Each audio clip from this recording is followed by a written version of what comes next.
Bienvenidos a Risky Talks, este nuevo segmento en el canal de podcast de Fundación ICBC, donde exploramos la intersección entre la actualidad internacional, la geopolítica y los negocios desde una perspectiva de riesgo.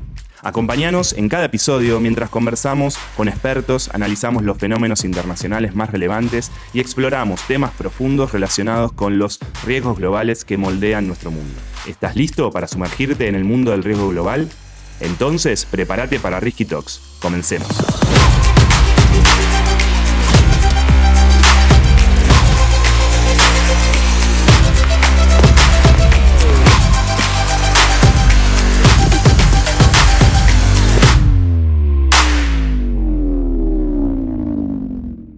Hola, ¿qué tal? Bienvenidos a otro episodio de Risky Talks, tu podcast para entender la actualidad internacional, la geopolítica y los negocios desde una perspectiva de riesgo.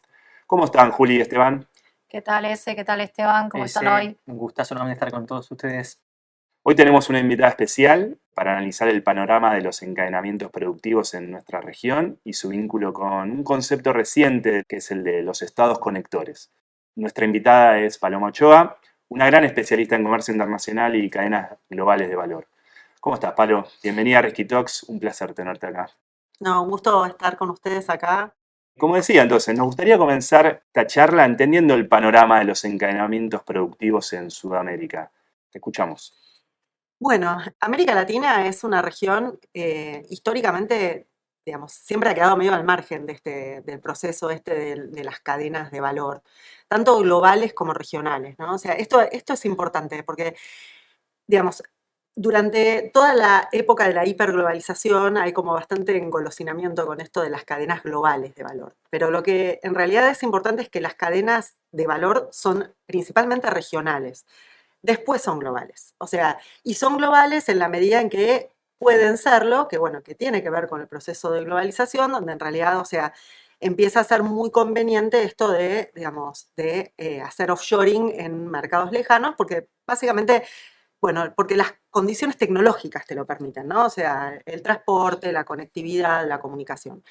Pero la realidad es que a nivel de las, digamos, de las regiones, o sea, en el mundo de las cadenas globales de valor, existen esto que se llaman los hubs, o sea, o las fábricas mundiales, que, bueno, o sea, que tienen epicentro, digamos, en América del Norte, Europa, con Alemania en el centro, y Asia, con, bueno, con China, pero antes con Japón, ¿no? O sea, digo, esto es un fenómeno que arranca un poco antes, en la década del 80, 80s, 90, Japón, y después, o sea, hay un reemplazo de Japón por China. Y estos son los que articulan, digamos, las cadenas a nivel regional. Bueno, la realidad es que América Latina siempre estuvo lejos de este fenómeno, o sea, está poco integrada a nivel regional, o sea, poco integrados entre nosotros y poco conectados, digamos, con este comercio global. Entonces, digamos, si bien en la época de, o sea, ahora estamos todos los que trabajamos con el tema de cadenas viendo a ver qué va a pasar mañana, porque en realidad, o sea, la verdad es que el panorama no está muy claro. En nuestra región, bueno, esto siempre fue difícil, ¿no? O sea, el comercio intrarregional a nivel América Latina en promedio es de menos del 13%. Después, y digo en promedio porque ahí te entran países que sí están muy conectados, como México, algunos países, o sea, casi todo Centroamérica está muy conectado, Costa Rica está conectado, y después tenés, o sea, regiones muy desconectadas, fundamentalmente América del Sur, donde los promedios son mucho más bajos, o sea, el Mercosur es de menos del 12%, y la CAN es del 6%, una cosa así. O sea, es muy, muy bajito. Entonces, el promedio te da más o menos, pero la realidad es que a nivel, digamos, de las subregiones, bueno, porque América Latina es algo bastante grande y muy diverso, te da muy distinto. Entonces, esto es algo, digamos, que, bueno, que no ha cambiado mucho, ¿no? O sea, como que venimos así desde, o sea, hace décadas que estamos, digamos, que no crece. Entonces, incluso en el momento en que esta conectividad es mayor a nivel de las regiones y qué sé yo, América Latina queda lejos del fenómeno. Y esto sigue pasando, ¿no? O sea, esto no se ha modificado en los últimos 15, 20 años. Ahí, Paloma, algo interesante que dijiste, América Latina queda lejos. Creo que ese es un título que muchas veces cuando uno habla con los alumnos, y digo, esto hay que ver un mapa de los hubs que dice Paloma, efectivamente estamos lejos. Muchos dicen, no, por la cuestión regulatoria, política, sí. Pero efectivamente tenemos un límite estructural, que es la lejanía y los costos logísticos, más allá de los commodities, para encerrarse en encadenamientos productivos industriales, estamos lejos. Y ese es como empezar un partido con 2 goles en contra para América Latina, sobre todo América del Sur, no América Latina. Vamos a ser más específicos, digo, de Panamá al sur, es una realidad distinta, y eso me parece interesante. Y lo otro que me quedó pensando esa Paloma, Alemania en el centro. Es una gran discusión hoy. Hoy justo estaba leyendo ayer Financial Times, Volkswagen acaba de anunciar que posiblemente por primera vez en la historia cierre fábricas en Alemania.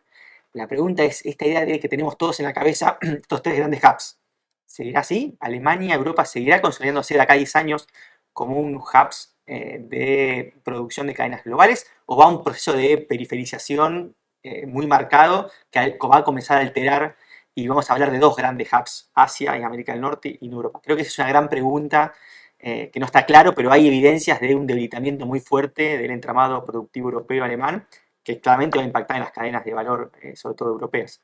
Totalmente. Y bueno, eso que vos decías recién es interesante, digamos, nada, cuando ahora uno mira un poco, yo estuve escuchando los episodios anteriores de ustedes y cuando uno habla, ¿no? de esto de la partición del mundo a lo largo de estos quiebres geopolíticos, ¿no? Estas líneas geopolíticas que vuelven a aparecer, bueno, no queda muy claro dónde está Europa. O sea, como que no está en ningún lado. O sea, uno ve una reorganización, por lo menos esta es como la idea, ¿no? Una reorganización del mundo eh, en torno al conflicto geopolítico entre China y Estados Unidos, pero también un reordenamiento donde empezás a ver la emergencia de otros países en Asia, que claramente, digamos, tienen intenciones de jugar algún papel importante en el futuro próximo, y a Europa se lo ve muy, muy desdibujado. O sea, entonces es una gran pregunta, digamos. Ahí, pero trayéndote de nuevo hacia América Latina, Europa perdió importancia como socio de la región, reemplazado por China. O sea, a medida que Europa pierde importancia como proveedor y como mercado, China gana espacio. Quizás podemos después discutir si es otra canasta de bienes o es la misma canasta, pero hay una idea. Lo primero que hacemos, vamos a hablar de encadenamientos de valor de América Latina y ponemos la mirada afuera.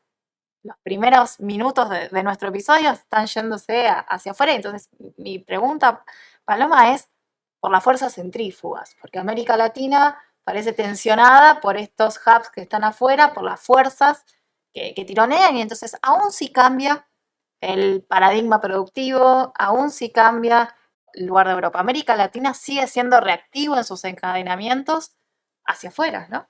Mayormente sí, porque aparte, bueno, en primer lugar, vos tenés una estructura de comercio que es hacia afuera, no es hacia adentro, ¿no? O sea, que por un lado es interesante porque por un lado te da un poco de resiliencia, digo, o sea, cuando uno piensa en los sectores que están más amenazados, digamos, a nivel de esto de la relocalización productiva, ¿no? Estos fenómenos del reshoring, el nearshoring, el friendshoring.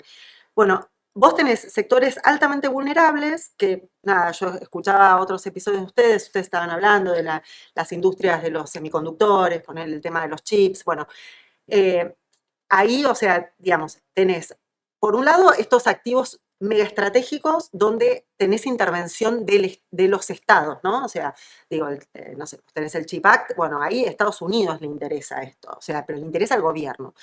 Después tenés sectores muy vulnerables, y acá esto me parece que es como relevante, ¿no? Porque vos tenés como dos grandes dinámicas, y me parece que esto es, no sé, yo el otro día justo estaba pensando en eso. Por un lado tenés lo que pasa con la guerra comercial, ¿no? Pero por otro lado tenés lo que pasó con el COVID. Y lo que pasó con el COVID plantea una dinámica distinta. O sea, lo que pasó con el COVID lo que te hace es te genera disrupciones en la cadena por un factor que es exógeno, y eso todavía lo tenés, ¿no?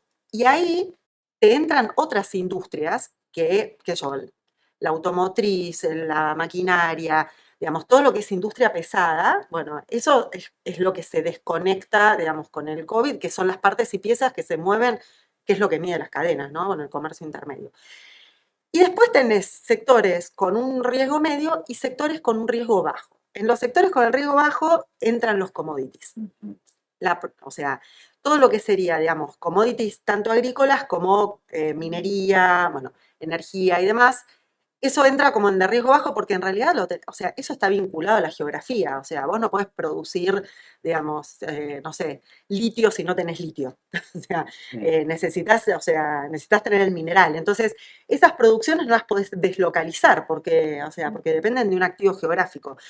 Entonces, por un lado son un poco más resilientes, por el otro lado generan menos eslabonamientos, Claro. o sea, menos dinamismo regional. O sea, no Porque- producen estímulos para exactamente. generar el crédito. Y la región ha tenido, o sea, la estructura, digamos, productiva y exportadora de la región siempre ha sido muy hacia afuera. Antes de ir a fondo con lo de los estados conectores, quería introducirles una pequeña pregunta sobre el papel de la integración regional, ¿no? Porque los países de nuestra región tienen una matriz exportadora, ¿no? Muy focalizada en commodities, como bien vos dijiste, algunas en minería, otros en productos agrícolas y demás, pero todos tenemos un mismo perfil, si quieren, ¿no? Ahora, ¿qué papel juega la integración para promover encadenamientos productivos en una región que tiene una historia larga de integración, exitosa, de fracasos, como todas? Pero ¿qué nos dice la experiencia de otros países y regiones para poder fomentar los encadenamientos productivos, el papel de la integración regional? La realidad es que la integración regional o sea, en nuestra región nunca fue muy pensada como para esto como de pensarnos como plataforma exportadora, ¿no? Y cuando o sea, también en vínculo hacia afuera, ¿no? ¿Qué vendés? O sea, es que vos podés armar en la región. Y en definitiva, bueno, nosotros tenemos unos modelos de integración bastante, muy ambiciosos, pero después muy faltos de contenido concreto, ¿no? En términos, digamos, de cómo facilitas, por ejemplo, el comercio intrarregional, cómo facilitas las inversiones intrarregionales. Que digo, cuando vos lo comparás, obviamente, con, bueno, ni hablar la Unión Europea, ¿no? Pero decíamos esto de que el contenido intrarregional, digamos, o sea, el comercio intrarregional en nuestra región es muy bajo. Cuando vos lo comparás con la Unión Europea, obviamente, bueno, ni hablar, en la Unión Europea es como el 60% del comercio es intrarregión. Vos lo ves en América del Norte, lo que era NAFTA, que ahora es el TEMEC, o sea, es que es cerca del 50%. Asia es más bajo, pero cuando vos lo mirás, Asia tiene una estructura, digamos, de acuerdos como de un alcance muy bajo, si querés, o sea, pero muy orientada a facilitar el intercambio, digamos, para el armado de productos asiáticos. Igual es bajo, o sea, en relación a lo que es en Estados Unidos, que básicamente lo que tenés es mucho, lo que te influye eso es muchísimo el régimen de la maquila, ¿no? Pero sigue siendo mucho más alto. En América Latina y en particular en América del Sur, no tenés ningún entramado, digamos, que esté pensado para eso, para generar cadenas de valor locales, digamos, regionales.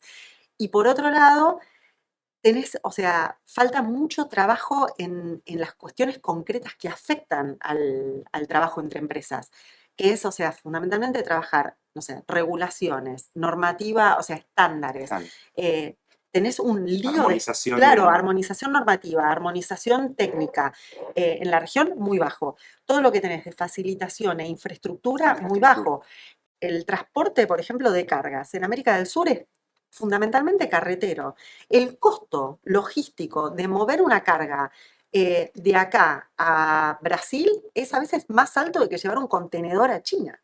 Entonces, esto es como lo que después, o sea, no te genera un sobrecosto, claro, que es muy difícil que vos puedas tener integración, digamos, productiva a nivel regional cuando tenés un montón de obstáculos.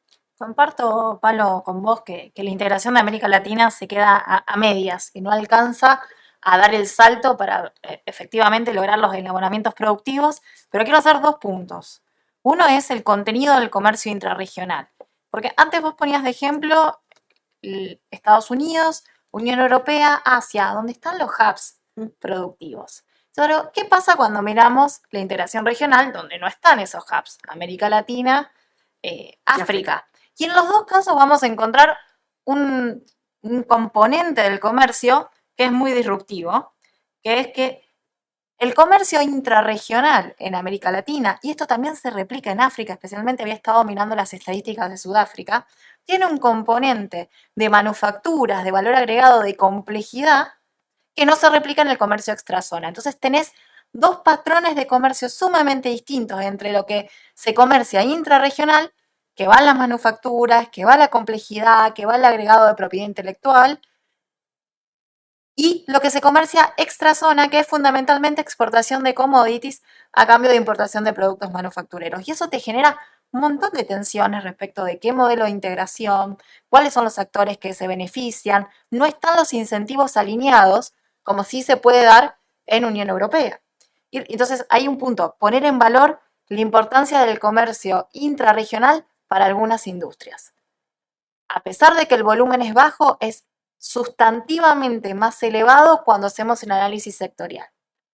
El otro componente, que ya es un desafío y lo tiro sobre la mesa de este episodio, es cómo pensamos la integración regional, sobre todo la integración en términos de eslabonamientos productivos, cuando la principal fábrica del mundo no está en el territorio.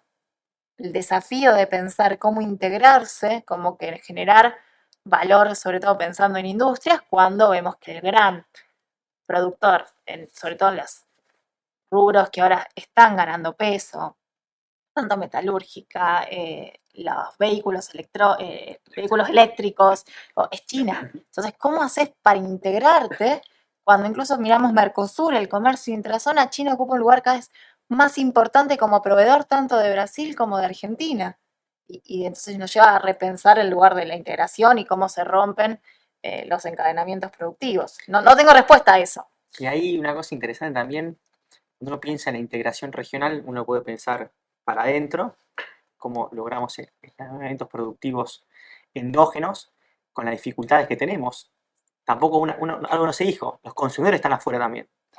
Digo, no tenemos grandes consumidores, no tenemos escala de consumidores aquí en la región, y eso es un dato. Y es bueno, pero pensemos en la integración regional, ya que hay una especialización productiva hacia afuera, para justamente dar soporte a eso.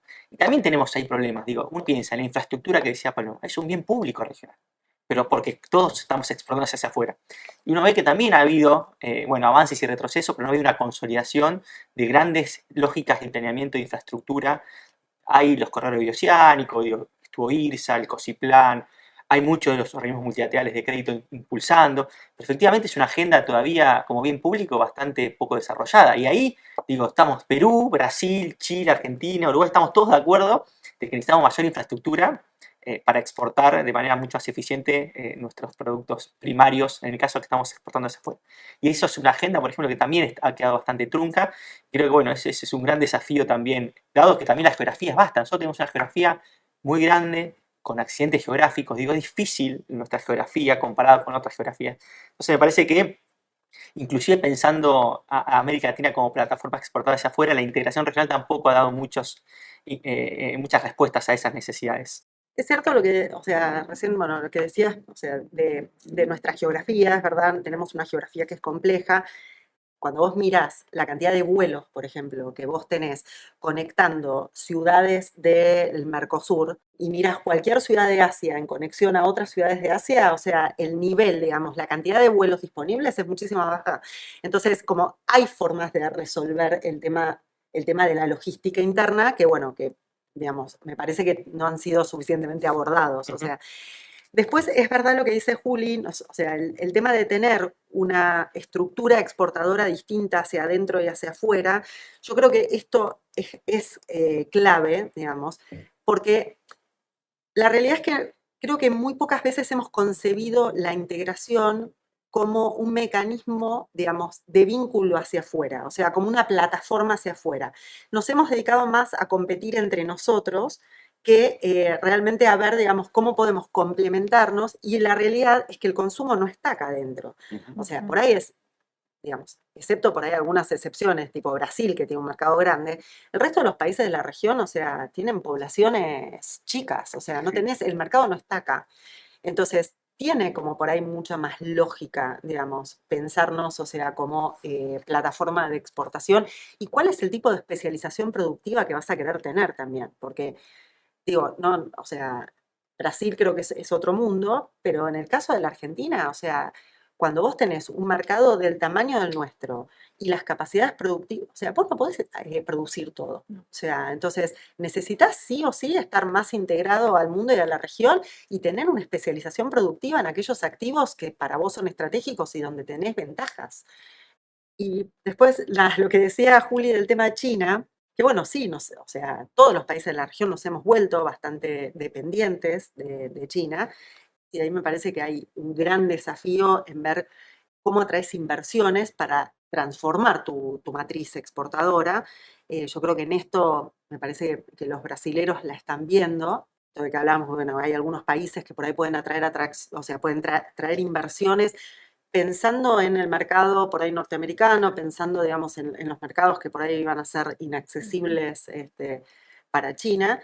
Y, y Brasil, o sea, Brasil lo está haciendo claramente, o sea, Brasil tiene un montón de incentivos que están alineados ahora con la nueva política industrial, donde, nada, a través del Bandés y demás, para exportar a terceros mercados.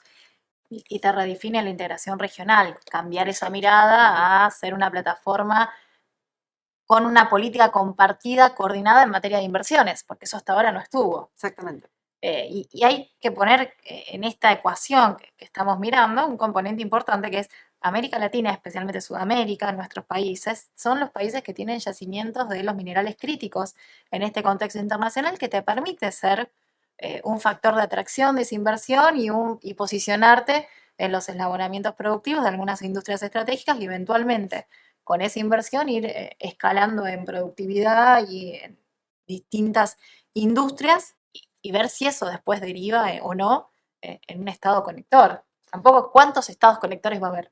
Entonces sería bueno poder contar qué son los estados conectores. Y bueno, el FMI viene ya hace 1 año y medio con la idea que lo hemos charlado de fragmentación geoeconómica. Y si uno piensa esta fragmentación para la economía internacional, es costosa en general. Se habla mucho de los costos. ¿Por qué? Algunos pueden incluir aumento de los precios de la importación, segmentación de los mercados, disminución de acceso a la tecnología y de la mano de obra. En última instancia, menos productividad, menos crecimiento.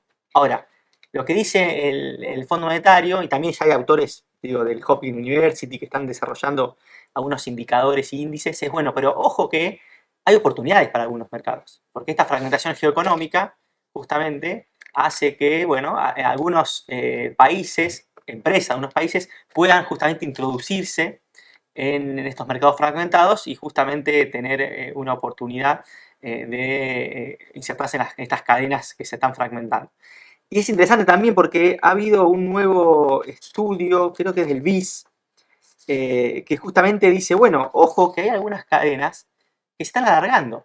Todos pensamos en cadenas cortas, las cadenas tradicionales cortas, digo, Sí, pero hay algunas cadenas que se están alargando porque están justamente introduciendo nuevos actores que, sobre todo, dejan de aparecer empresas chinas que no están más. Entonces, bueno, y ahí aparecen algunos conjuntos de empresas, países como Vietnam, Polonia, México, que justamente son estos países que ya se comienzan a visualizar que pueden tener algún tipo de usufructo de la fractura geoeconómica. Entonces, ¿qué nos está diciendo? El contexto, hay costos, riesgos, sí, pero también para algunos mercados emergentes, y ahora Juli puede avanzar con algunas características particulares, hay oportunidades. Entonces, bueno, esto que siempre decimos, la globalización siempre, más allá de las mutaciones, es un mix entre oportunidades y amenazas. Cómo uno reduce estas últimas y maximiza las primeras es el gran objetivo de cualquier actor que se introduce. ¿Hay oportunidades, Juli? Hay oportunidades. Ahí hay un trabajo que salió en agosto de este año, agosto 2024, de Aiyar y Onsorge, que habla e intenta darle un poco de datos a esta idea de estados conectores y va a dividir entre los indicadores de conectividad y los indicadores de vulnerabilidad. Entonces vos podés tener vínculos con muchos estados independientes. Y lo que hacen todos estos datos, algo que ya hablamos en otro episodio, que es vincularlos con tu proximidad o distancia geopolítica con los actores. Entonces va a decir, hay actores que son buenos conectores o muy conectores cuanto más diversificados tenés el comercio y las inversiones en relación a la cantidad de socios con diversidad geopolítica. La idea es llevarte bien con todos. Si vos te llevas bien con todos, tenés una primera de las condiciones para ser Estado conector. Después hay un enfoque sectorial, que también lo hemos mencionado otras veces, que es cuán vulnerable sos según cómo se concentra ese comercio o esa inversión en determinado socio. La idea es que los estados conectores tienen que tener una gran amplitud de vinculaciones comerciales con los distintos sectores en alineamiento geopolítico, baja vulnerabilidad y empiezan a aparecer algunos elementos de condiciones. Capacidades domésticas de burocracias, por ejemplo, necesitan tener también plataformas eficientes para el comercio, entonces acá cobra importancia la facilitación de comercio, las prácticas aduaneras y algo que en otros episodios mencionamos, los acuerdos de libre comercio. Y también es importante el entorno para la inversión extranjera directa. Con esos componentes los estados pueden empezar a jugar en este papel de estados conectores. Una de las investigadoras del Fondo Monetario Internacional lo que hizo fue estimar que aquellos países que incrementaron un 1% su participación en las importaciones totales de los Estados Unidos, previamente tuvieron un incremento del 1,6% de las importaciones de China.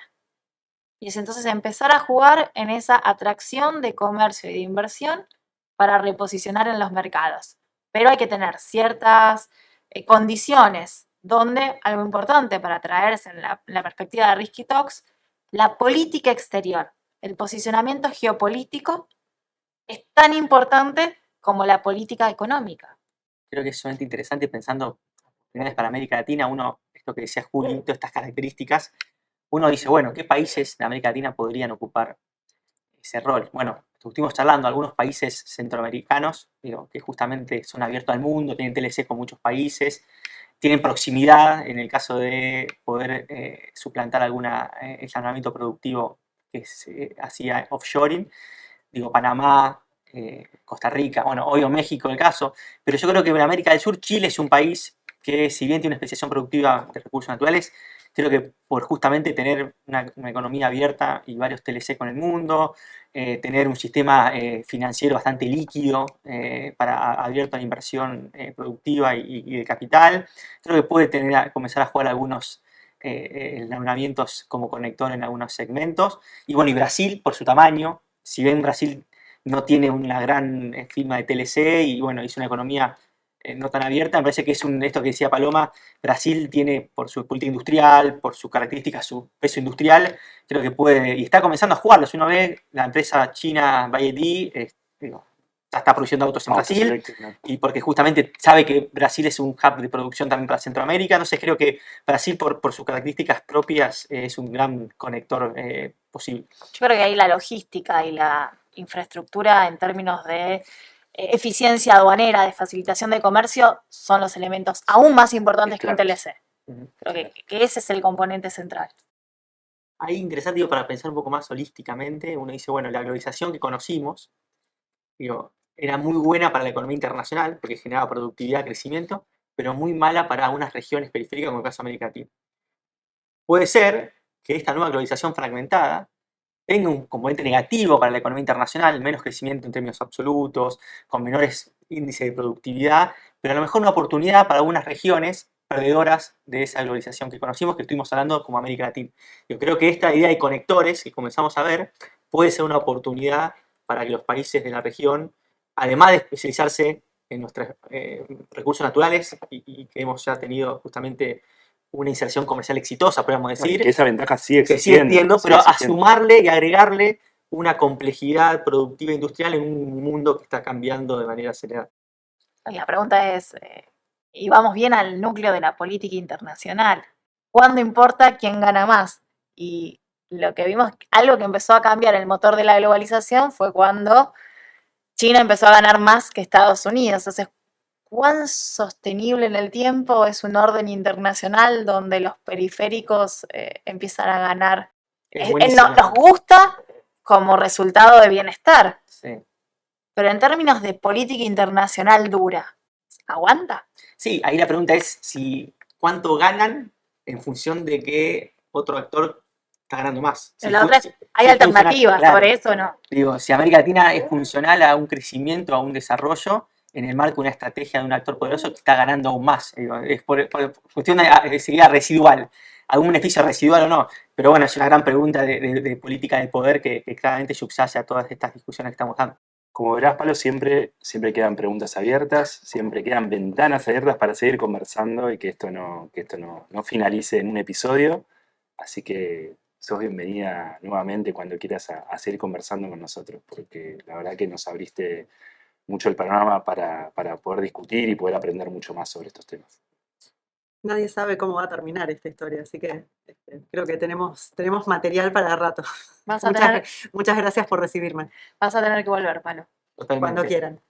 Bueno, gracias por acompañarnos en este episodio de Risky Talks. Recuerden que sus comentarios y sugerencias son siempre bienvenidos. Nos escuchamos en el próximo episodio. Nos vemos. Gracias, Ese.